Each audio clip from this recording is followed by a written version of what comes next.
Perfecto. Ok. Genial. Ok, comenzaremos con la clase del día de hoy, entonces. Continuamos hablando al respecto de consejería. Esta es nuestra clase número 10. Ya estamos cerca del final de nuestra jornada en ética cristiana y consejería en este curso. Como siempre les menciono, es un placer poder estar compartiendo con ustedes al respecto de esta materia,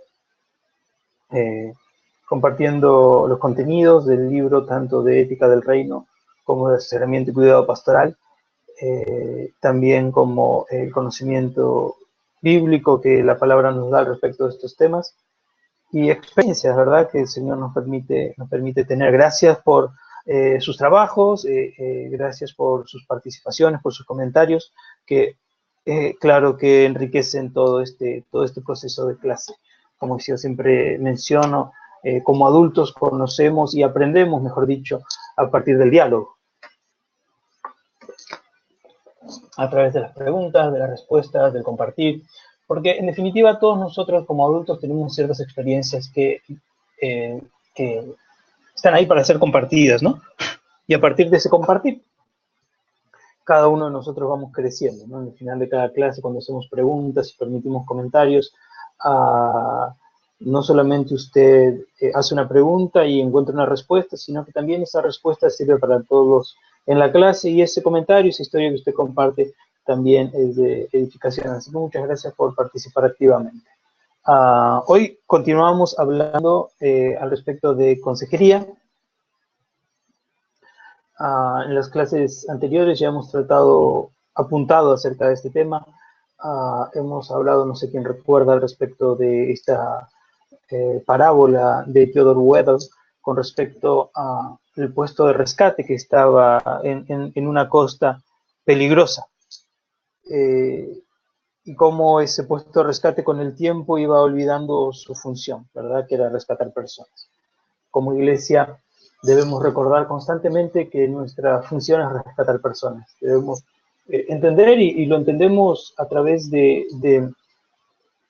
la consejería profundamente, el hecho de que estamos ahí para ayudar. El Señor nos ha colocado en cada una de las ciudades en las que estamos, en esas realidades en las que estamos, de manera tal que podamos ser luz, que podamos ser sal, de manera tal que podamos ayudar a aquel que está no solamente en nuestra iglesia, sino también en el contexto de nuestra iglesia. A veces pensamos que consejería solamente es para los cristianos, pero muchas veces la gente nos pide consejos aún antes de conocer a Cristo. Yo sé que muchos de ustedes ya han pasado por esta situación. Las personas buscan consejo aún antes de entrar a nuestra iglesia, ¿no? Pasan por una dificultad y se acercan a nosotros y nos preguntan qué creemos, qué pensamos, qué les recomendamos. Y son oportunidades, ¿no?, en las que nosotros tenemos momentos especiales en los cuales podemos asistir a nuestras personas, a nuestros hermanos, a nuestros vecinos, y de esa manera la luz poder iluminarnos. Hoy vamos a estar hablando al respecto de la base bíblica, la misión y la singularidad del cuidado y asesoramiento pastoral. Yo quisiera iniciar con las palabras de Paul Johnson. Él dice: en nuestro tiempo hemos sido desarraigados de nuestra tierra de origen, llevados por una sociedad móvil y cambiante. Estamos solos en medio de multitudes a las que no parece importarles nada, empujados hacia atrás y hacia adelante por máquinas para servir y ser servidos, hasta que nosotros también nos convertimos en seres mecánicos y actuamos como máquinas. Nos encontramos con otras personas como extraños, casi siempre con contactos externos al pasar o alejándonos a los saltos como si fuéramos pelotas de goma. No conocemos la vida interior de otras personas, de manera que prestamos atención principalmente al aspecto exterior, alienados, perturbados de ellos o utilizados por ellos. Estamos vacíos por dentro. Somos almas perdidas por las que nadie parece preocuparse. Nunca hubo tanta urgencia por alguien que nos tome realmente en cuenta. Entonces, a este punto, el propio Paul Johnson se pregunta, ¿cómo puede un pastor cuidar a su gente en este mundo que él acaba de describir? Fíjese cuánta verdad en estas palabras, ¿verdad? Una crítica bastante dura a una sociedad, una crítica bastante verdadera. Si usted estuvo conmigo y escuchando estas palabras al respecto de nuestra sociedad, y así muchas veces es como vivimos. Aún, tristemente digo, aún dentro de la iglesia. ¿Cuántas veces estamos años participando de la iglesia y no conocemos profundamente a casi nadie de la iglesia? Porque el culto en sí, el servicio en sí, no nos proporciona la oportunidad de la comunión, ¿sí? Cuando uno llega a la iglesia, se sienta, a veces uno llega tarde y se va temprano, ¿sí o no? Entonces uno llega, se sienta en la iglesia, está la alabanza, está la adoración, la palabra, el culto fue una bendición, en el mejor de los casos, nos edificó muchísimo, pero nos tenemos que ir y nos vamos, y quizás en el mejor de los casos saludamos a 2 o 3 personas al pasar. Y esto que yo siempre destaco, a veces nos hacemos esa famosa pregunta, ¿verdad? ¿Cómo estás? ¿O nos hacen esa pregunta? ¿Cómo estás? Y a lo que yo siempre me refiero es que pocas veces respondemos sinceramente. Pocas veces respondemos sinceramente. En pocas ocasiones nosotros decimos realmente cómo nos sentimos, ¿no? Generalmente en un contexto de iglesia, dependiendo del trasfondo del que venimos, decimos, oh, de victoria en victoria, bendecido hermano, bendecido, pero yo dudo de cuán cargadas de verdad están esas palabras, porque de cierta manera no nos interesa lo que al otro le pasa y de cierta manera no queremos abrirnos al otro para que el otro se entere de lo que nos pasa. Pero ¿cuántas veces no solamente respondo con sinceridad, sino cuántas veces pregunto con sinceridad? ¿Cuántas veces cuando yo digo, ¿cómo estás? Realmente me refiero a cuál es el estado emocional, espiritual, físico, financiero de la otra persona. ¿Cuántas veces realmente estoy interesado? ¿No? En ocasiones yo pregunto cómo estás y la persona me dice, bien, bien, y yo vuelvo a preguntar cómo estás, ¿no? Y quizás me dice, bien, bien, y vuelvo a preguntar. No, pero en serio, ¿cómo estás? Porque nos hemos automatizado como máquinas, como bien lo plantea Paul Johnson, a dar una respuesta rápida, una respuesta que no involucre tener que sentarme y contar mi historia. Yo a veces me río porque a veces nos preguntan, ¿no? ¿Cómo estamos? Y nosotros damos una respuesta rápida y quizás algún día decimos, bueno, yo me encuentro mal, me está preguntando cómo estamos, yo le voy a responder, ¿no? Y decimos, mira, no muy bien. Y la persona que nos pregunta cómo estamos puede decir, ay, Dios mío, ahora voy a tener que escuchar la historia. Yo voy a tener que escuchar porque realmente no me importa cómo está. Esto es algo real. A veces decimos cómo estamos o cómo estás por educación. Pero como pastores, como consejeros, debemos entender que lo más importante alrededor nuestro son las personas. Entonces, cuando yo pregunto cómo estás, yo tengo que entender que yo no se lo estoy preguntando a una máquina que tiene la obligación de decirme bien, bendecido o en victoria. Tengo que entender que se lo estoy preguntando a un ser humano que seguramente no está bien. Porque casi por definición, hermano, no estamos bien. Casi es implícito nuestra realidad de que no estamos bien. En muchos sentidos. Estamos peleados con Dios, estamos distantes de Dios. Estamos agobiados por las realidades del día a día. Y esto no es una perspectiva negativa de la vida. Es una necesidad real, nuestra, diaria. Y yo no lo digo esto para que juntos nos tiremos de la cima de un edificio. Digo esto para que entendamos que trabajamos con personas que tienen heridas. Eso es muy importante. Principalmente trabajando con jóvenes, yo me di cuenta que en muchos países y en muchos contextos se trata a los jóvenes o a las personas que asisten a la iglesia como voluntarios que vamos a usar para cumplir nuestros propios objetivos. Somos líderes llenos de sí mismos. Somos líderes que no buscan servir, sino que buscan ser servidos. Y ese no es el ejemplo que Jesús nos ha dado. Al momento que yo entiendo y asumo la necesidad de servir al otro por encima de servirme a mí mismo, es el momento en el que entiendo que el otro es una persona y no un engranaje de la máquina que llamamos iglesia. Porque la iglesia no es una máquina, la iglesia es un organismo vivo lleno de gente que tiene necesidades. Cuando una persona llega a la iglesia y acepta a Jesucristo, ¿nosotros creemos realmente que eso ya es un trabajo terminado?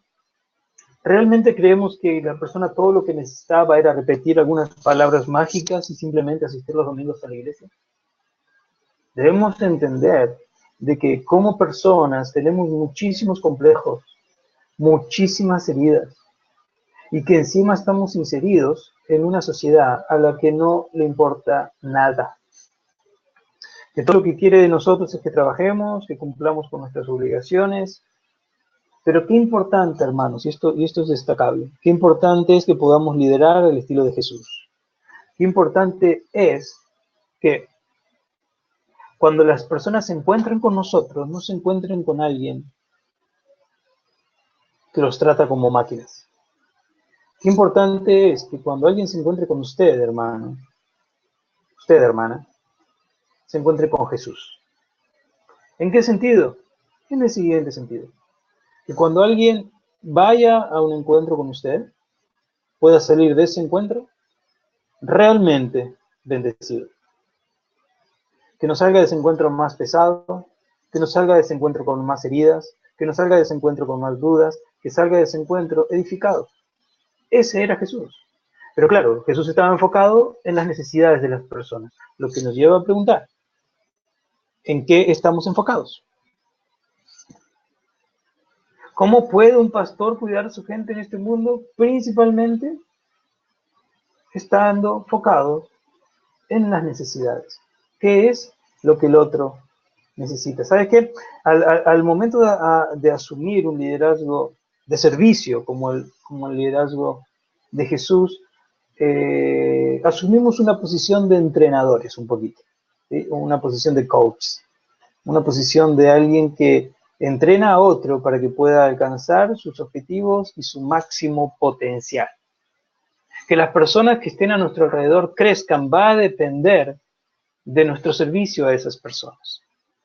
Sabe que muchas veces estamos enfocados en nuestro propio crecimiento. Muchas veces estamos enfocados en ser una mejor versión de nosotros mismos. Pero cuán importante es entender que como líderes tenemos el desafío de hacer crecer a las personas que están a nuestro alrededor. De que nuestra esposa sea una mejor mujer cada día. De que nuestros hijos sean mejores personas cada día. De que los miembros de nuestra iglesia sean mejores personas cada día. Que nuestros amigos sean mejores personas cada día. Y no porque nosotros somos críticos con ellos y les decimos, tienen que ser mejores personas, sino porque encuentran en nosotros personas que se interesan con sus crecimientos y que los ayudan y que invierten en ellos, que les regalen un libro, que oran juntos, que los invitan a comer, que los invitan a algún evento, que les dan consejos sabios, que les marcan una dirección, que son amigos sinceros, que realmente se interesan. A veces ni siquiera es necesario, mi querido, tener un gran consejo para dar. A veces lo que las personas están buscando es un abrazo, un lugar seguro donde desahogarse, un hombro en el cual llorar. ¿Cómo puede entonces un pastor servir a su gente en este tiempo? ¿Cómo se sienten las personas hoy? Desarraigadas, desconcertadas, abandonadas, carentes de atención, vacías por dentro, como almas perdidas. Esto es lo que dice en resumen Paul Johnson. ¿Cuál es la realidad de nuestra gente? ¿Cuántos de nosotros somos inmigrantes o conocemos gente que es inmigrante? ¿O cuántos de nosotros, cuántas de nuestras familias han tenido que dejar sus lugares de origen por necesidades financieras, por persecución y por tantas otras cosas? Eso nos desarraiga. Gloria a Dios si usted está en el lugar en el que nació y dentro de la cultura que usted conoce. Yo como misionero, hermano, soy un desarraigado. Mi familia en España, por cuestiones financieras y problemas en el país, son desarraigados. ¿Eso qué significa? Que hemos nacido en un lugar, conocemos una cultura a la perfección, pero hemos sido quitados de esa cultura. Y nuestro lugar de nacimiento nos ofrece cierta protección cultural y social, ¿sabes? Nosotros tenemos que entender que en el momento que abandonamos nuestro lugar, abandonamos todo lo que conocemos, ¿no? Y terminamos extrañando hasta aquello que nos molestaba luego de un tiempo. Desarraigados, desconcertados, porque este mundo cambia constantemente. Los gobiernos cambian, la cultura social cambia, la economía cambia, la tecnología hace que todo cambie, la gente crece y se vuelve diferente. Vivimos en una sociedad de gente abandonada, gente que ha sido abandonada por la sociedad, gente que ha sido abandonada por sus padres, por su familia, gente que ha sido abandonada por ellos mismos, han desistido, gente que es abandonada por la iglesia. Y principalmente, esto es central, carentes de atención. Hermano, a veces hay tanto activismo en la iglesia que no tenemos oportunidad de sentarnos a tomar un café y ver a los ojos a otra persona y decirles, me importas, estoy aquí para ti, oremos juntos. Alegrarse por la alegría del otro, llorar en la tristeza del otro, poder ser compañeros. Y como consecuencia de todo esto, estamos vacíos por dentro. Nunca hubo tanta necesidad por alguien que nos preste atención. Entonces, aquí, dentro de toda esta madoja, alud, tsunami de pálidas o malas noticias, tenemos que entender, como dice el autor Boff, que en toda crisis existe una oportunidad. Esta crisis existencial, esta crisis social, cultural, económica, cualquier crisis que usted está atravesando en su país, en su contexto, en su barrio, en su país, en su ciudad, perdón, le está ofreciendo a usted una oportunidad y debemos pedirle a Dios que nos muestre cuál es esa oportunidad si no la estamos viendo, porque dentro de toda crisis, dentro de todo problema, se levanta una oportunidad. Y en esto que estamos hablando, hermanos, es que si usted está prestando atención, se dio cuenta que se torna tan fácil poder ser luz en estos tiempos. Porque en tiempos de oscuridad es fácil ser luz. Es fácil. ¿Por qué? Porque fíjese qué sencillo que es poder captar la atención del otro. Cuando entendemos que lo que el otro está buscando desesperadamente es atención. Ni necesitamos demasiadas habilidades especiales, ni una gran retórica, ni una gran homilética, hermenéutica, ni un gran conocimiento bíblico. Lo que usted necesita es, para hacer una diferencia en su contexto, ser una persona atenta. Y quizás a veces como evangélicos, como cristianos, tenemos el complejo del predicador. No sé si usted lo conoce, el complejo del predicador, ¿verdad? El complejo del predicador es que creer que todo el tiempo tenemos que estar hablando, que todo el rato la gente tiene que escuchar nuestros sermones, nuestras sermoneadas, ¿verdad? Que todos los que están en nuestro alrededor están ahí para escucharnos. Ese es el complejo del predicador. Eso no es una habilidad destacable en cuanto a consejería. La habilidad más destacable en cuanto a consejería es un corazón atento y unos oídos bien limpios. Un corazón que realmente está ahí y demuestra su interés por el otro y oídos que están dispuestos a escuchar. Debemos convertirnos en buenos oidores. Entonces, en cuanto a consejería, debemos comprender profundamente la importancia del asesoramiento pastoral. El cuidado pastoral es una respuesta a la necesidad que cada persona tiene de encontrar, y escuche bien, calidez, alimento, apoyo y cuidado. Calidez. Debemos tornarnos. Yo no sé si en sus países hace frío, ¿no? Quizás la mayoría de ustedes viene de países cálidos, pero esa palabra calidez para mí tiene muchísimo significado por mi cultura de infancia. Yo vengo de un país, Argentina, que en la mayoría del año es muy frío. Aún en verano tenemos algunos días de calor en enero, que con mucha fuerza puede llegar a 31, 32, 33 grados, pero la mayoría del año, 9 meses del año, es frío. De esos 9 meses, 6 meses son realmente fríos. Yo recuerdo en mi infancia, cuando yo volvía de la escuela, mucho frío, ¿verdad? Mucha lluvia, mucha humedad. Y llegaba, y un tiempo en mi casa tuvimos un hogar, ¿verdad? Una chimenea dentro de la casa. Y no había sensación más linda. Quien ha vivido en un lugar frío sabe esto. No hay sensación más linda en el universo que cuando usted tiene frío acercarse a una chimenea encendida. No hay sensación más agradable. Usted se puede quedar ahí horas, horas, horas. ¿Por qué? Porque está disfrutando de la calidez.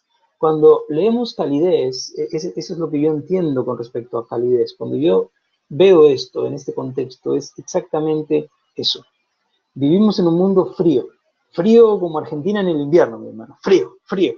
Incómodo, agreste, salvaje.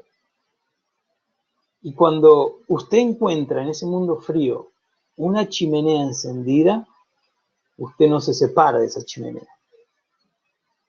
Es imperante en este tiempo que podamos ser para las personas chimeneas encendidas, espacios cálidos, agradables para estar. Y en ese lugar, claro, podemos encontrar alimento, apoyo y cuidado. La gente está viviendo a la intemperie, expuesto a la rudeza de la vida. Y nosotros tenemos la oportunidad de ofrecer a esta gente lugares seguros, lugares cálidos, donde no son juzgados, sino donde son escuchados y ayudados. Es diferente. No tenemos llamado a juzgar como consejeros, tenemos llamado a ser cálidos, ofrecer alimento, apoyo y cuidado. Esta necesidad aumenta durante épocas de estrés personal y de caos social. La vida ya tiene una presión, ya ejerce una presión inherente en todos nosotros, pero hay momentos en los que hay momentos en que las palabras no alcanzan, eso es una canción, ¿no? Hay momentos en los que la vida presiona mucho, ¿sí o no? Hay momentos en que pasamos por estrés personal, perdemos a alguien, nuestros hijos crecen y se van, empezamos a sentirnos muy enfermos, los años vienen y nos da ansiedad pensar en la muerte, cuestiones económicas, cuestiones sociales, cuestiones violentas, deudas, tanta cosa, ¿verdad? Y después están las realidades sociales que arremesten con nuestras ciudades, en nuestros países, la corrupción, el robo, la inseguridad, tanta cosa que va sumando, ¿verdad? Y si usted mete todo esto en una licuadora, usted va a ver la sociedad actual, en la que la vida ya nos presiona de alguna manera, es difícil vivir, es un arte vivir, en la que tenemos nuestros problemas personales, además del problema inerte de la vida, de la existencia del mal, y que encima nuestra sociedad no ayuda, ¿verdad? Entonces, a todo eso sumado es la realidad de nuestras sociedades. Entonces, ahí nosotros estamos empezando a observar, si no es que ya se dio cuenta verdaderamente, que el asesoramiento pastoral, el cuidado pastoral es no solamente importante, sino indispensable para nuestra comunidad, nuestra iglesia. El asesoramiento pastoral es una expresión reparadora del cuidado pastoral, que busca sanar a aquellos que, sufriendo una crisis inducida por la disfunción y el quebrantamiento, muchos de los que buscan la ayuda de un pastor no son parte de una iglesia ni de ningún otro tipo de comunidad. Son los solos y los perturbados en nuestra sociedad, cuya necesidad de cuidado es aguda, es profunda. Tenemos que dejar de lado, tenemos que dejar atrás esta idea de que consejería cristiana es solamente para los cristianos. Hermanos, Muchas personas van a encontrar en nosotros el único consejo sabio que van a poder escuchar en todas sus vidas, porque no pertenecen a una iglesia, no escuchan los servicios los domingos, no pertenecen a ningún otro tipo de comunidad que les pueda dar o entregar algún soporte. Algunos de ellos ni siquiera familia tienen, ni siquiera familia. Muchas veces una charla agradable y sincera dan mucho más orientación que la mejor charla o seminario al respecto de la vida. Porque muchas veces lo que necesitamos es relajarnos. Todo el mundo, muchas personas, perdón, están en esta situación. Tenemos que entender que como consejeros, como cristianos, no solamente tenemos que aconsejar a cristianos, sino que tenemos que estar dispuestos y listos para dar consejo a todo aquel que lo necesite.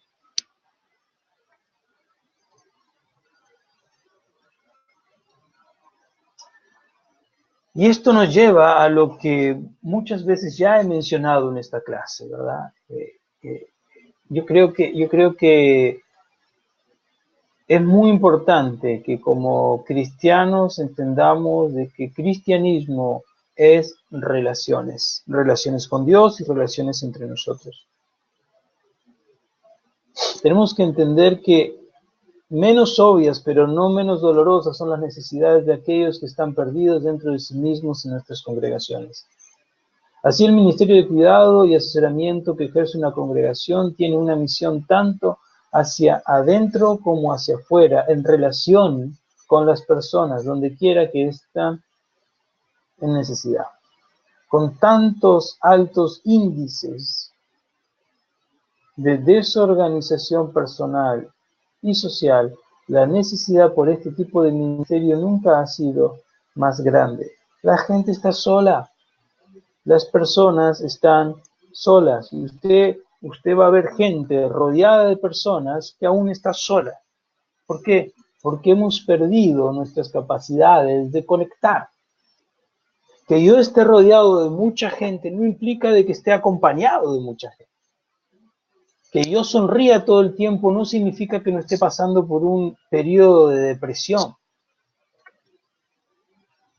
Usted va a ver que personas profundamente deprimidas pareciera que son las personas que más se ríen. ¿Por qué? Porque es un mecanismo de defensa, que se quieren convencer, el cuerpo los intenta convencer de que están bien.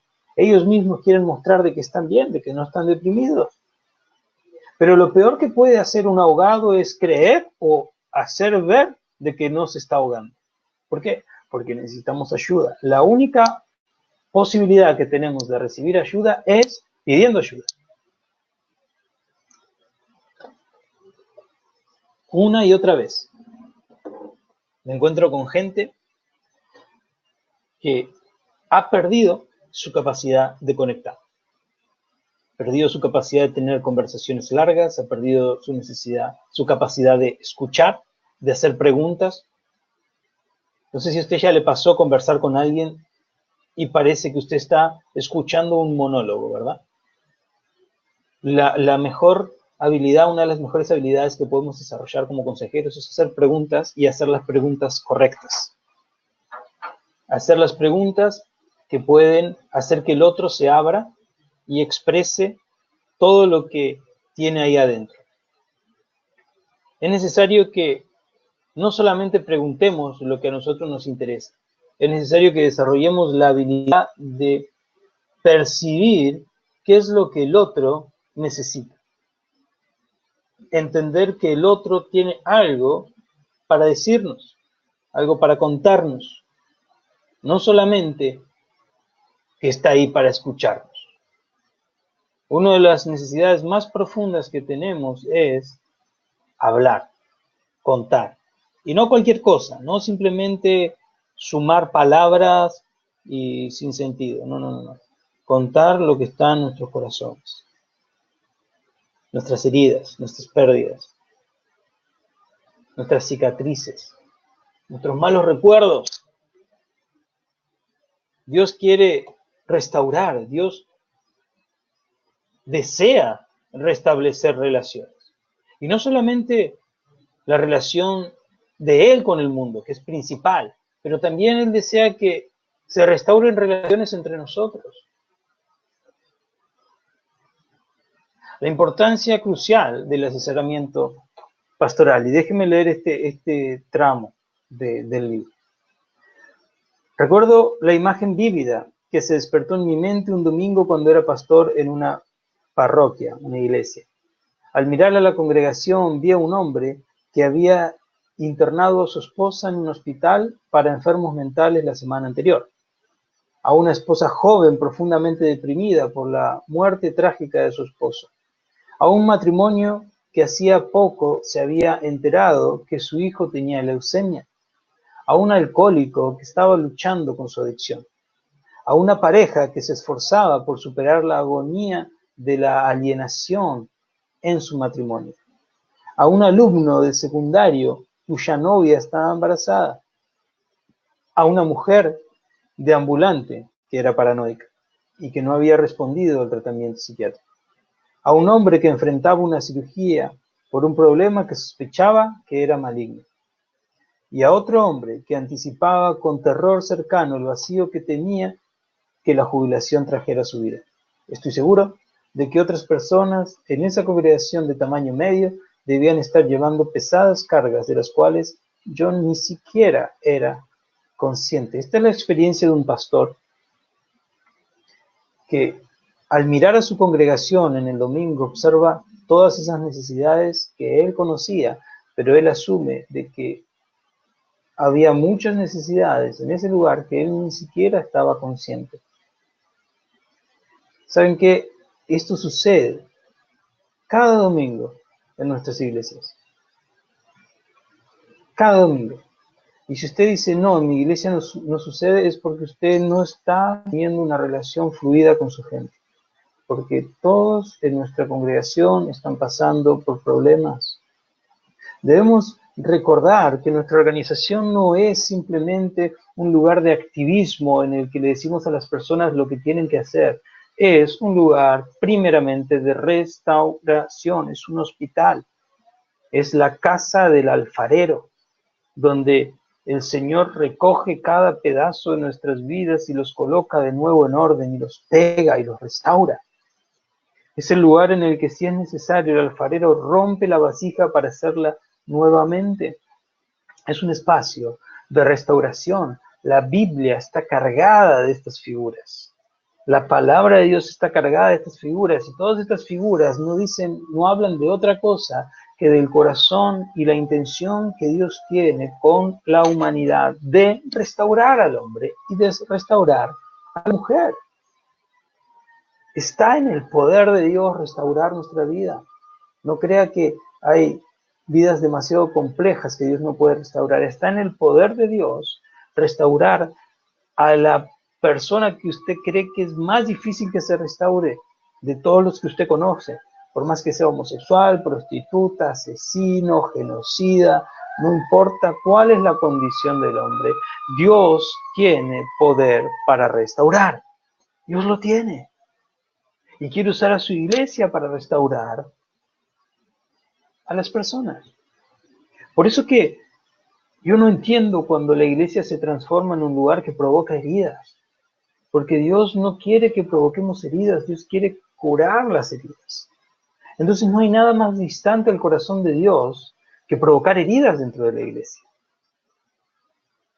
Nunca, nunca las personas serán menos importantes que los programas, que las actividades, que las estrategias o que el propio templo, nunca. Para Dios las personas vienen en primer lugar. Entonces debemos entender la importancia crucial de la consejería en nuestro tiempo, más que nada en nuestro tiempo. Estas personas muchas veces confían su propia vida en las manos del asesor pastoral. Y aquí entramos en algunas cosas, hermanos, que nos tendría que poner los pelos de punta.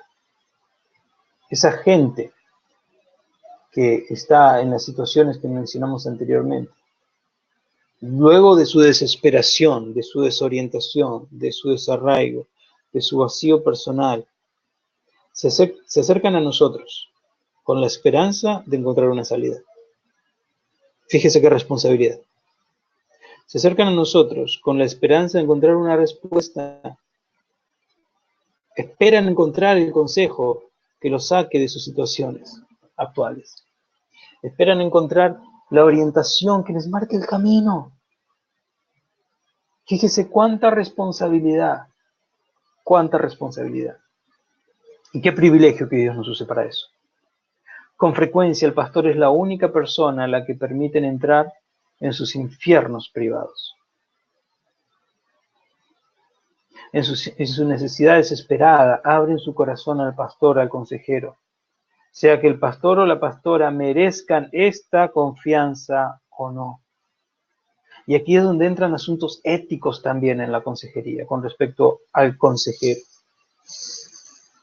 Porque al momento que a nosotros nos cuentan algo, nosotros no ganamos, negativo, no ganamos el derecho de andar contando por todos lados lo que nos dijeron. Eso que nos dijeron, lo dijeron en confianza a nosotros. A nosotros.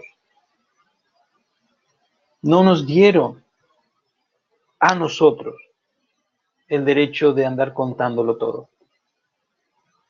Entonces, cuando hablan con usted, la gente espera confianza, pero no significa que siempre usted sea alguien confiante. Como lo señala Wayne Oates, los pastores, cualquiera sea su capacitación, no gozan del privilegio de decidir si quieren asesorar a una persona o no. Yo no puedo disociar, separar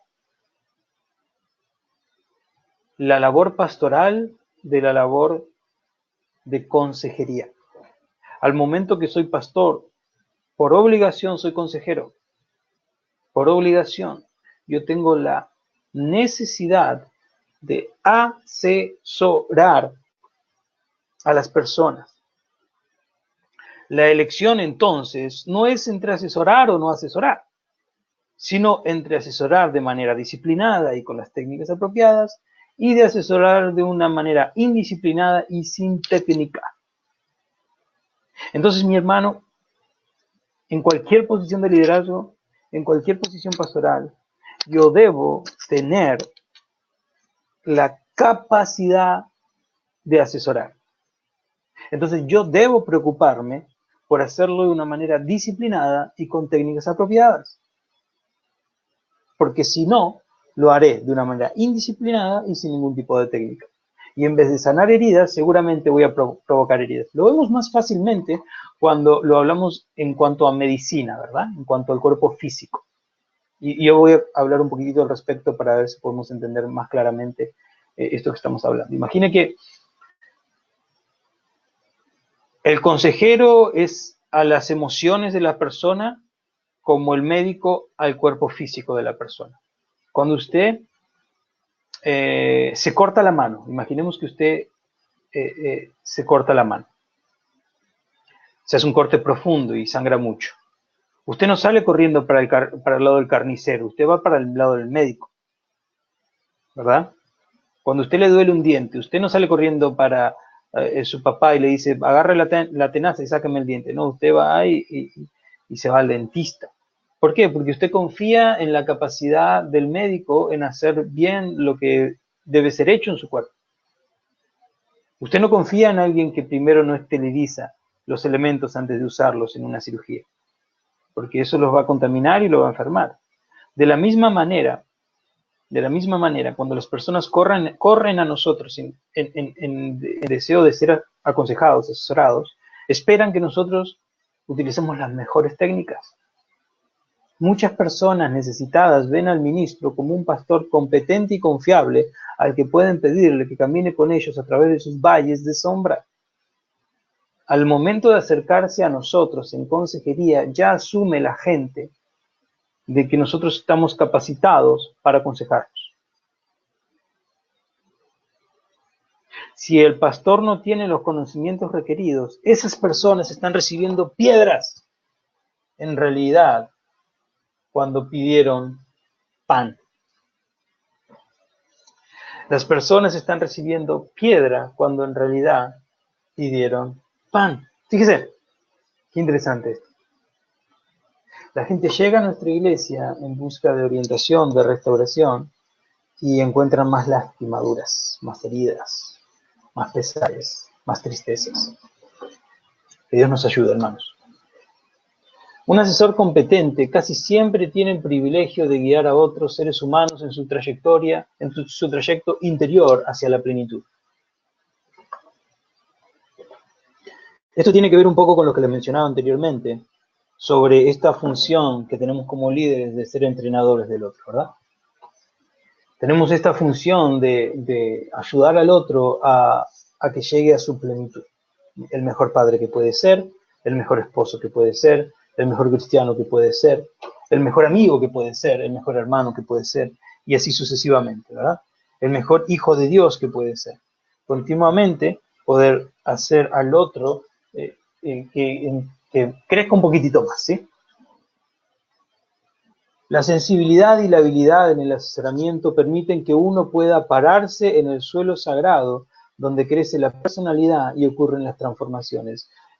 Mucho de nuestra labor es ayudar a que las personas conozcan a Dios, porque en realidad nosotros no somos los que restauran, el que realmente restaura la vida de una persona es Dios. El que tiene la capacidad de levantar los pedacitos de las emociones de las personas y colocarlas de nuevo es Dios, el gran alfarero. Nosotros no tenemos que creernos que somos los que restauramos a la gente. El que restaura a las personas es el propio Dios. Entonces, mucho de nuestra labor es relacional, es intentar hacer y ayudar a que el otro se relacione mejor con Dios. Uno puede ser un catalizador en un proceso de sanidad y crecimiento, una partera pastoral en el renacimiento de las personas a una dimensión mayor de su propia humanidad. El pastor que ha pagado el precio de un estudio y de una capacitación disciplinados para llegar a ser competentes, conoce cada tanto la maravilla, la sorpresa y el gozo que llegan con el logro. Mi persona, con todas sus flaquezas y fragilidades, ha sido un instrumento por medio del cual el espíritu del amoroso Dios del universo trajo sanidad y crecimiento a otro ser humano. Fíjese qué lindo, qué fantástico, mi hermano, que de vez en cuando podemos ser instrumentos en las manos de Dios para que otra persona sea restaurada. ¿Sabe que mucho tiempo atrás yo le pedí a Dios que me permitiera ver la restauración de jóvenes, que me pudiera estar en primera fila y ver cómo personas son restauradas? Qué testimonios tan grande, ¿verdad? Cuando una persona desahuciada por la sociedad es restaurada, cuando el alcohólico del barrio es restaurado, cuando el ladrón, el drogadicto de la ciudad es restaurado. Eso glorifica a Dios, recordando que la palabra gloria significa dos cosas, fama y reputación. Esto es, cuando decimos que le queremos dar la gloria a Dios, es que queremos que Dios sea famoso por los motivos correctos. Por eso que los testimonios hacen a Dios conocido por los motivos correctos, porque glorifican a Dios. Porque simplemente y claramente la gente puede ver que Dios restaura, puede ver que el poder de Dios es superior al poder humano, que el poder de Dios es superior al poder de las organizaciones, que el poder de Dios es superior al poder de los hospitales psiquiátricos, de los centros de recuperación. Qué importante, qué fascinante que es ver Dios transformando personas. Por eso que debemos, hermanos, entregarnos a Dios como mejores herramientas cada día, y eso lo encontramos a través de la capacitación. Y dicho sea de paso, lo felicito por estar presente en esta clase, porque de este es el tipo de calificación del que estamos hablando. La capacitación en el cuidado y el asesoramiento puede aumentar también la efectividad de los pastores en los aspectos de su trabajo que no están relacionados con estas áreas. Al momento que uno desarrolla y aumenta su capacidad de relacionarse saludablemente con las personas, muchas otras áreas del pastorado también mejoran. Las técnicas relacionadas con el cuidado son básicamente técnicas de comunicación, técnicas de relacionamiento. que estimulan el crecimiento. Como cada faceta del complejo trabajo de un pastor se relaciona y se comunica en su esencia, el ministerio total puede beneficiarse de la sensibilidad y las técnicas adquiridas en la capacitación para el asesoramiento. Los mismos principios de dinámica interpersonal están involucrados en el asesoramiento y en otras funciones pastorales. ¿Qué es lo que esto significa, mi hermano? Que básicamente, para ser mejores asesores debemos desarrollar mejores técnicas de comunicación y mejores técnicas de relacionamiento. Y esas técnicas nos van a servir para todas las áreas de la vida, porque en todas las áreas de la vida estamos en comunicación, en todas las áreas de la vida estamos en relaciones. Sea cual sea la área, mejorar nuestras técnicas como asesores nos va a mejorar como personas, como pastores, como amigos, como hermanos, como padres, como esposos. El cuidado y el asesoramiento pastoral al mismo tiempo hace teología. La relación entre la práctica del cuidado pastoral y el asesoramiento con nuestra tradición bíblica es una calle de doble vía.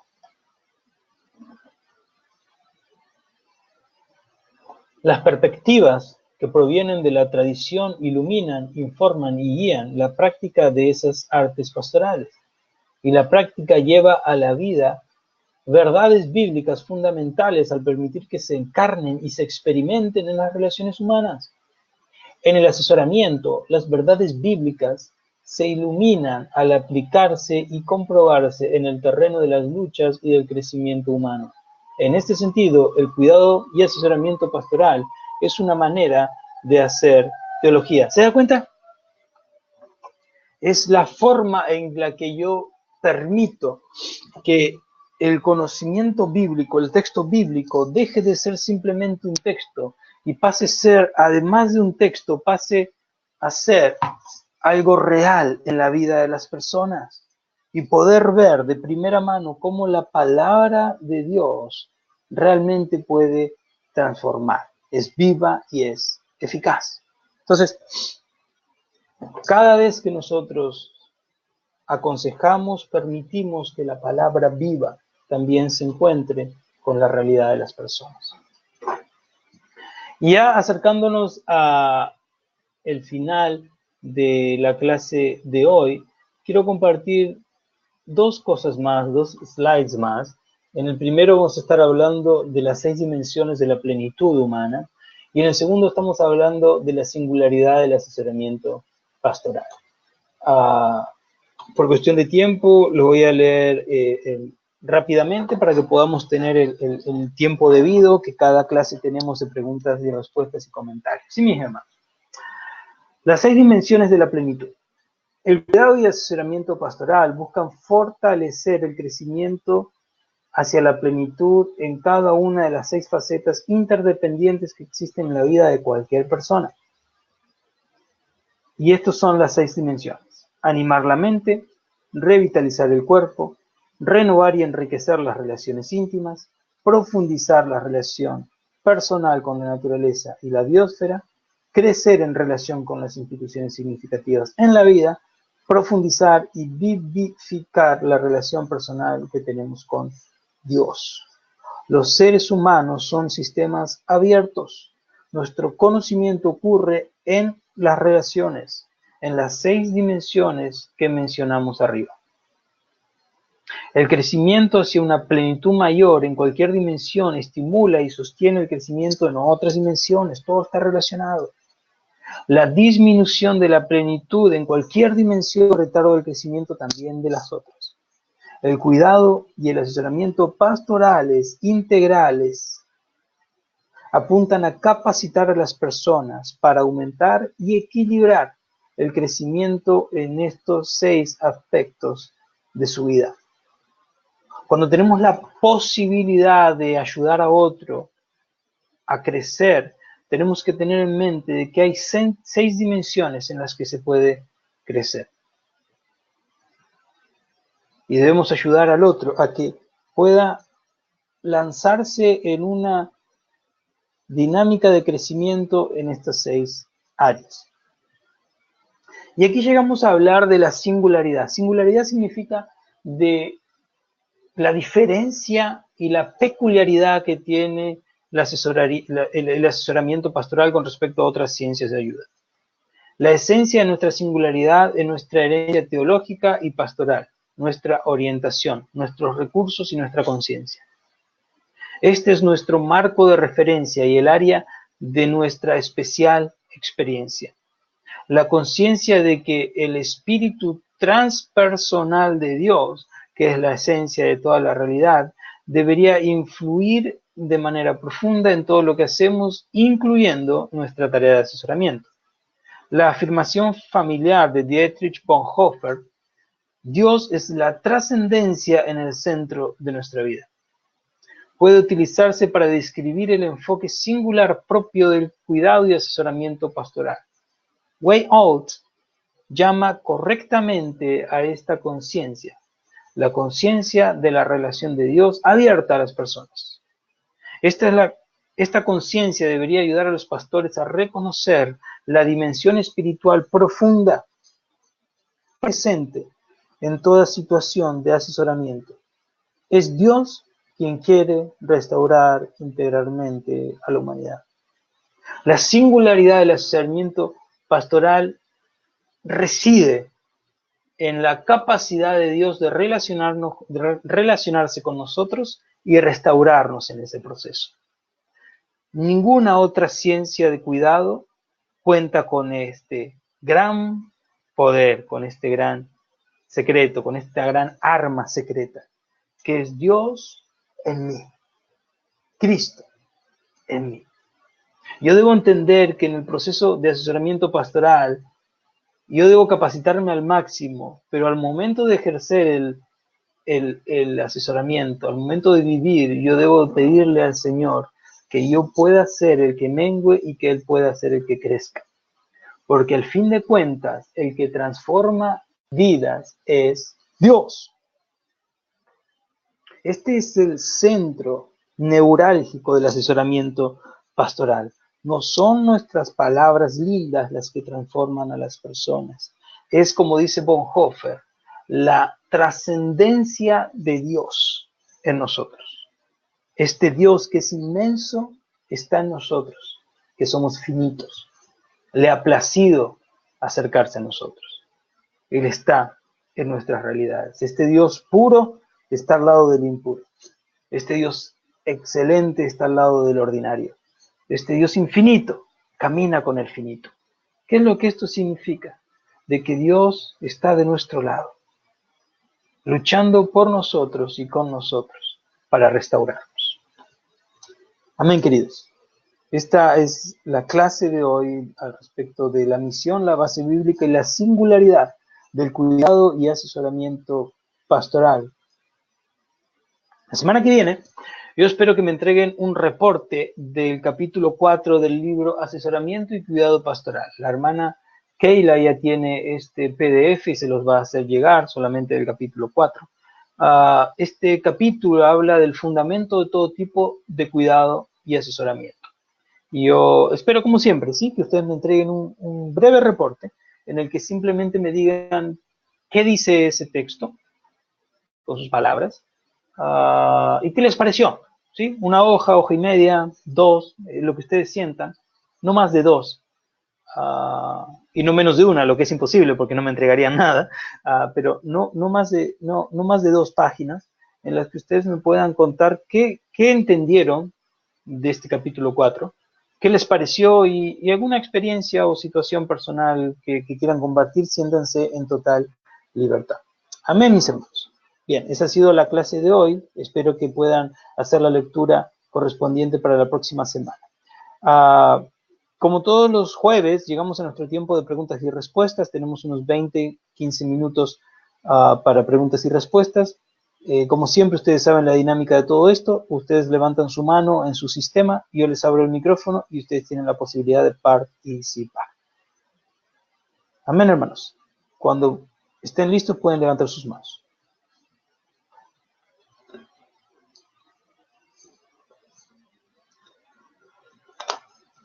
Renato, aquí lo veo, ya le abro su micrófono. Hermano, díganos. Pastor, buenas noches.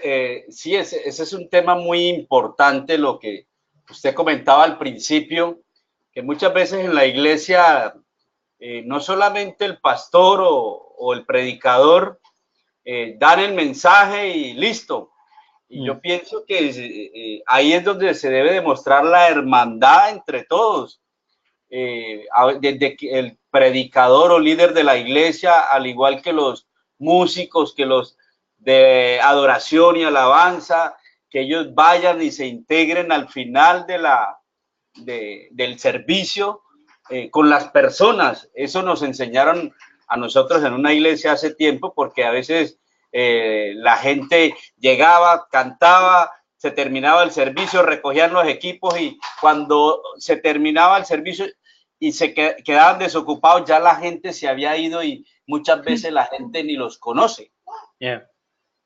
Entonces sí es muy bueno ese tema de que nosotros compartamos más con nuestros hermanos de la iglesia y así en ese interactuar podemos conocer muchas necesidades o por situaciones por las cuales ellos están pasando y así nos podemos tanto nosotros acercar a ellos y ellos a nosotros en un canal más como de amistad, de hermandad, pastor. Totalmente de acuerdo, mi hermano. Muchas veces, yo mencioné esto el domingo en la iglesia, muchas veces nos congregamos, pero no nos congregamos, ¿no? Muchas veces el culto no nos facilita esa oportunidad de coinonía, de comunidad, tan importante y tan necesario, no solamente para aconsejar, sino también para prevenir, ¿no? Porque tampoco somos llamados a ser bomberos, ¿no? Que solamente esperamos que la casa prenda fuego para hacer algo. Muchas veces esas relaciones interpersonales de después del servicio, de antes del servicio o de la semana en la que invitamos a alguien a comer a casa o salimos a caminar con alguien, nos permiten prevenir los incendios, prevenir los problemas, ¿no? Ayudar al otro a que crezca en ciertas áreas para que no tenga que pasar por malos ratos, ¿verdad, hermano? Muchas gracias por su comentario, es verdad, es algo muy importante en nuestras comunidades, ¿no? Que podamos ofrecer tiempos de relaciones genuinas. Amén, mi hermano, gracias por su comentario. Amén, pastor. ¿Alguien más, queridos? Oh, nuevamente. Renato, ¿levantaste de nuevo la mano? ¿Sí? ¿Es correcto? No, pastor. Ok, perdón. Bien. ¿Alguien más, queridos? Ramón, hermano Ramón, claro que sí. Díganos, hermano. A Dios les bendiga, varón. Muy, ¿cómo se llama? Muy sustanciosa la clase de esta noche, hermano.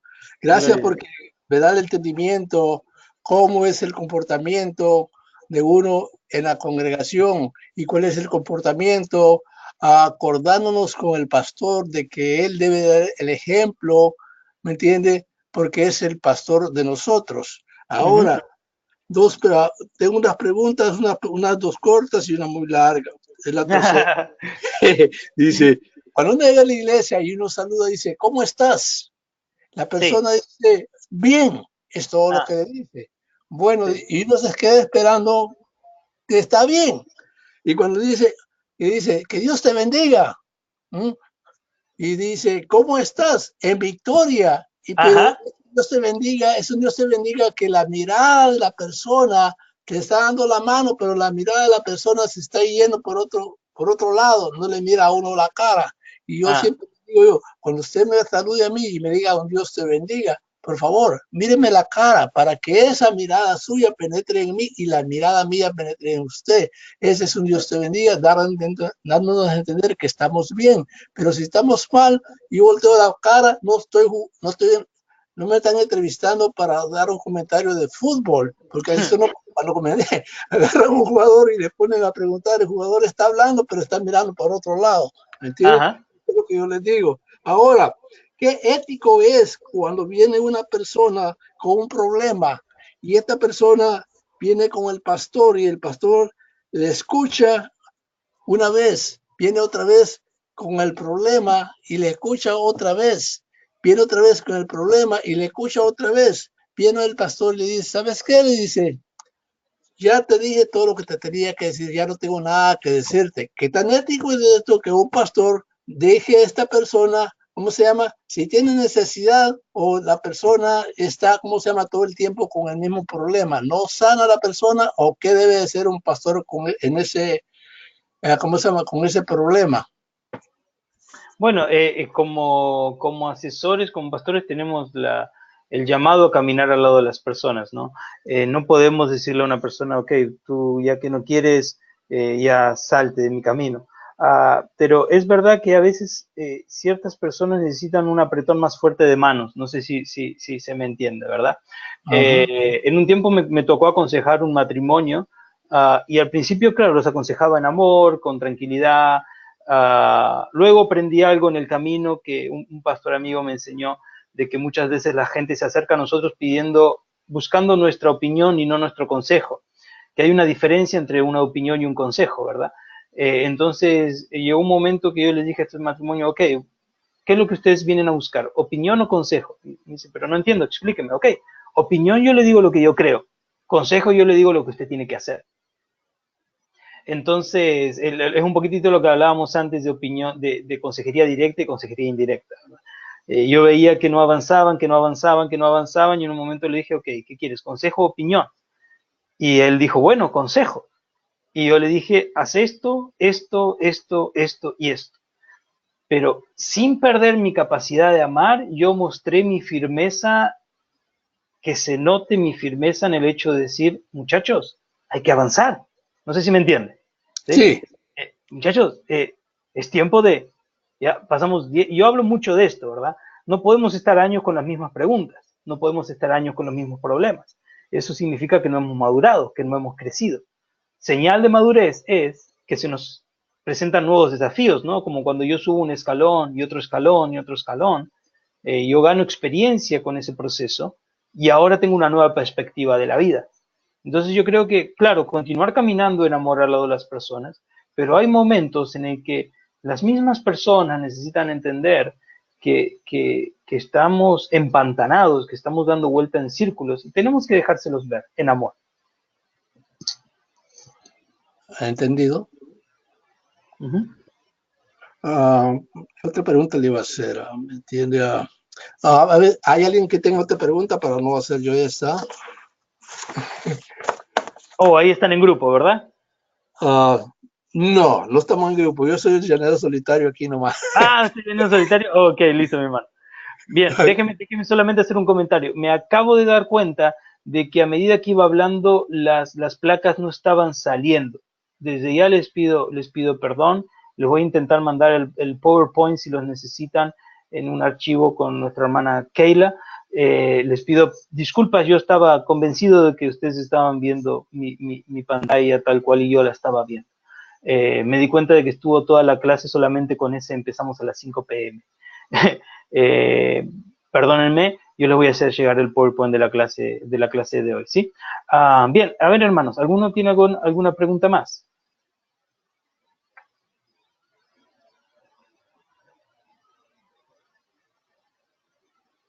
Ok, si no tienen más preguntas, bueno, si no tienen preguntas, terminamos antes.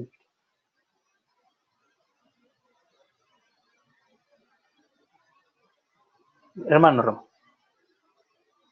Díganos. Mi otro comentario era, esta persona después, ¿cómo se llama?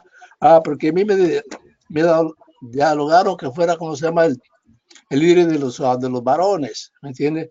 Y como conté antes, estuvimos en una reunión y estuvimos hablando sobre el matrimonio, porque el problema es de un matrimonio, ¿me entiendes? Sí. Entonces, vine con mi experiencia que yo tengo, ¿me entiendes? De mi edad, le estaba hablando a él y me dice él que yo no puedo más, dice, yo no puedo más, yo quiero correr, yo quiero comer el divorcio. Un momento le digo, no busques el divorcio, lo que tienes que buscar es algo, ¿cómo se llama? Que tengan una plática, que busquen consejerías de personas cristianas que sean profesionales, le digo yo, porque me entiendes, yo te puedo aconsejar, pero si yo te aconsejo y te va mal, vas a decir que yo te aconsejé sin tener ¿cómo se llama? Una experiencia profesional. Y dije, pero lo que te puedo decir es esto, haz espacio entre tú y tu esposa, desen un tiempo, una semana, salte de tu casa por una semana, pero no te divorcies y regresa en una semana a ver cómo se sienten, si se hicieron falta o no se hicieron falta. Entonces de ahí tomen el punto de partida y busquen la ayuda necesaria porque ustedes se aman, le digo yo. Pues no se divorcien porque el divorcio no está especificado en la Biblia que así debe de ser. Le digo, busca ayuda. No se hice mal en decirle que buscara un tiempecito, el que se diera una semana, ¿me entiendes? Si fuera de su casa para que todo llegara, ¿cómo se llama? A una reflexión entre ellos aparte, ¿me entiendes? No se hice mal. No, no, mi hermano, muchas veces el problema es que nosotros como personas no estamos bien, ¿verdad? Entonces, como resultado, al nosotros no estar bien, la relación no está bien. Y a veces necesitamos ese tiempo de desintoxicación uno del otro, ¿no? De pasar un tiempito separados.